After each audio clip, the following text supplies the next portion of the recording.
Mana yang jauh lebih tertib? Menindaklanjuti persoalan ini ya seperti sekarang ini, atau ya hanya memberikan denda administratif kepada Habib Rizik sebagaimana telah dilakukan oleh Gubernur DKI Anies Baswedan, dan menganggap masalah ini selesai, tapi dengan sebuah catatan agar di masa depan jangan diulangi lagi.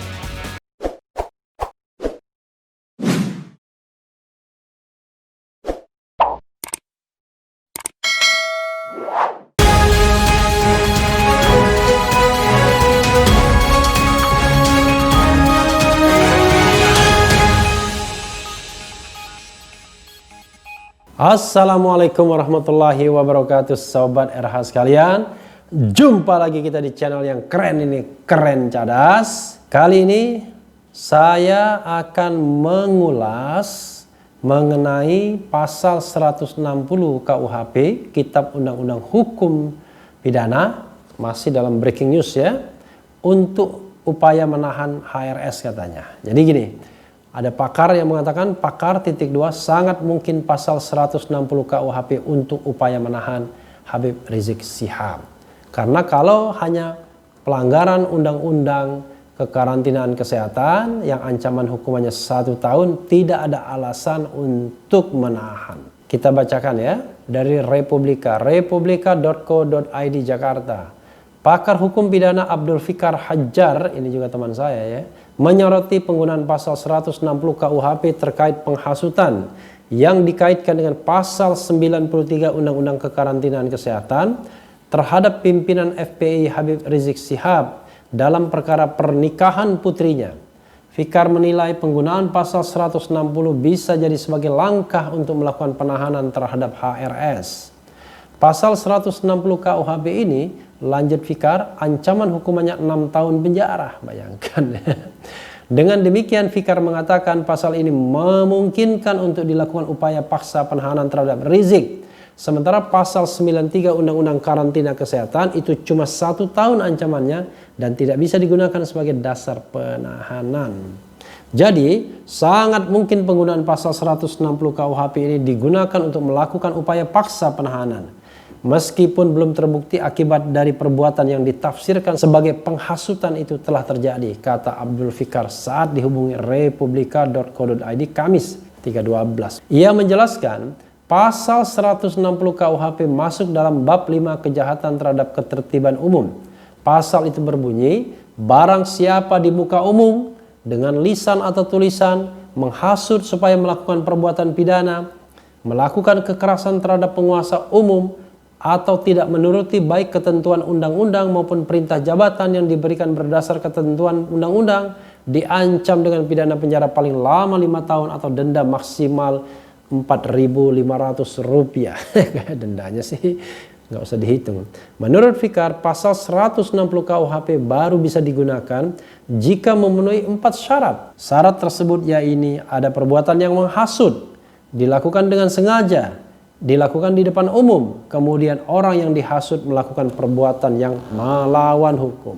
Tapi kemudian Mahkamah Konstitusi MK melalui putusan nomor 7/PUU/7/2009 telah mengubah rumusan delik penghasutan dalam pasal 160 KUHP dari delik formil menjadi delik material. Artinya pelaku penghasutan baru bisa dipidana bila timbulnya akibat yang dilarang seperti kerusuhan atau perbuatan anarki lainnya atau akibat terlarang lainnya, ujar dia. Jadi sobat RH sekalian, intinya kita permudah harus ada sebab dan akibat ya. Saya lanjutkan. Tim kuasa hukum HRS sebelumnya telah mengkritisi penerapan pasal 160 KUHP tentang penghasutan dalam kasus kerumunan massa akad nikah putri HRS di Petamburan, Jakarta Pusat. Tidak hanya pasal 160 KUHP, tim kuasa hukum juga keberatan pasal 93 Undang-Undang Nomor 6 Tahun 2018 tentang kekarantinaan kesehatan yang diterapkan penyidik terhadap perkara kliennya. Pasal 160 KUHP itu menurut putusan MK tidak bisa berdiri sendiri dan harus bersandar dengan tindak pidana lainnya. Menariknya, Di sini pasal 160 KUHP dikaitkan dengan pasal 93 Undang-Undang Kekarantinaan Kesehatan. Ujar Aziz Yanuar saat ditemui di Mapolda Metro Jaya Jakarta Selatan Selasa. Aziz melihat tidak ada unsur kedaruratan kesehatan dalam kerumunan massa di acara akad nikah putri keempat HRS dengan Irfan Alaidrus. Sehingga dengan demikian lanjutnya, penerapan kedua pasal tersebut dinilai kurang tepat disematkan kepada HRS. Oleh karena itu, menurut hemat kami, bahwa penerapan pasal 160 KUHP dan apalagi ditambah pasal 93 yang tidak memenuhi unsur kedaruratan kesehatan masyarakat, maka seharusnya tidak dapat dikenakan ke Habib Rizik Syihab, tutur Aziz. Jadi, Sobat RH sekalian, kita kembali pada hal yang lebih fundamental tentang tujuan hukum. Apa sih tujuan hukum tersebut ya? Salah satunya adalah ketertiban masyarakat, kan begitu. Masalahnya adalah misalnya mana yang jauh lebih tertib? Menindaklanjuti persoalan ini ya seperti sekarang ini, atau ya hanya memberikan denda administratif kepada Habib Rizik sebagaimana telah dilakukan oleh Gubernur DKI Anies Baswedan dan menganggap masalah ini selesai, tapi dengan sebuah catatan agar di masa depan jangan diulangi lagi. Dan kita tahu bahwa Habib Rizik kan sudah menyampaikan maaf. Tapi bagi mereka yang memang hobi betul ingin memenjarakan orang sebentar-bentar pidana, pasti akan mengatakan, oh nggak bisa. Ini ada deliknya, ini ada tindak pidananya. Ya susah kalau kita menjadi sebuah bangsa yang paling gampang berpikir untuk memenjarakan orang. Apalagi yang mau dipenjarakan itu adalah, terlepas dari pro dan kontranya, adalah orang yang tidak melakukan kesalahan substantif.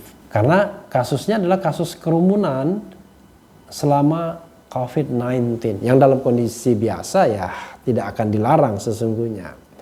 Nah, jadi ada kesalahan di situ memang iya, tapi bukanlah sebuah kejahatan dengan pemberatan.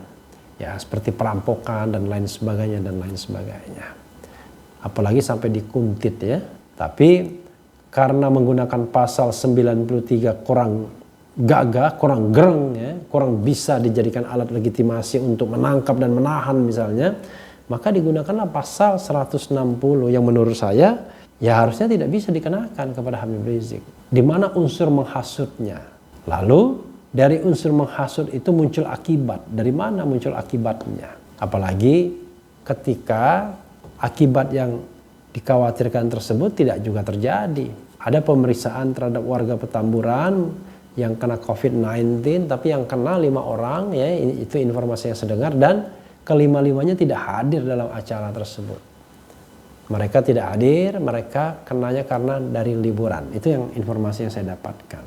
Jadi sebenarnya secara post factum tidak ada hal yang perlu dirisaukan dari kerumunan itu lagi, tetapi memang harus diberikan peringatan yang sangat keras, bahkan denda administratif yang bisa lebih besar lagi kalau memang dimungkinkan. Jadi bukan melakukan pendekatan pidana untuk memenjarakan, menangkap orang, menahan orang sebagaimana tren yang terjadi saat ini.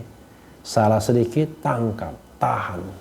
Sebagaimana berlaku atau terjadi untuk aktivis koalisi aksi menyelamatkan Indonesia. 3 orang yang Jakarta, tapi ada juga elit-elit atau aktivis di daerahnya, termasuk juga Ustazah Kin. Jadi sobat era sekalian, sekali lagi marilah kita jaga demokrasi kita. Kita tidak menggunakan hukum, undang-undang sebagai alat untuk merepresi, tapi betul-betul alat untuk melindungi masyarakat. Mudah-mudahan semuanya baik-baik saja dan kasus ini bisa diungkap secara genuine dengan sebuah tim yang independen tentunya.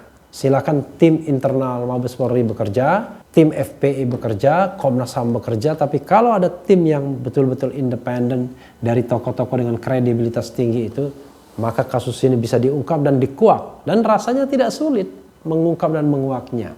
Tidak sesulit The Dark Number seperti misalnya penyiaran novel Baswedan.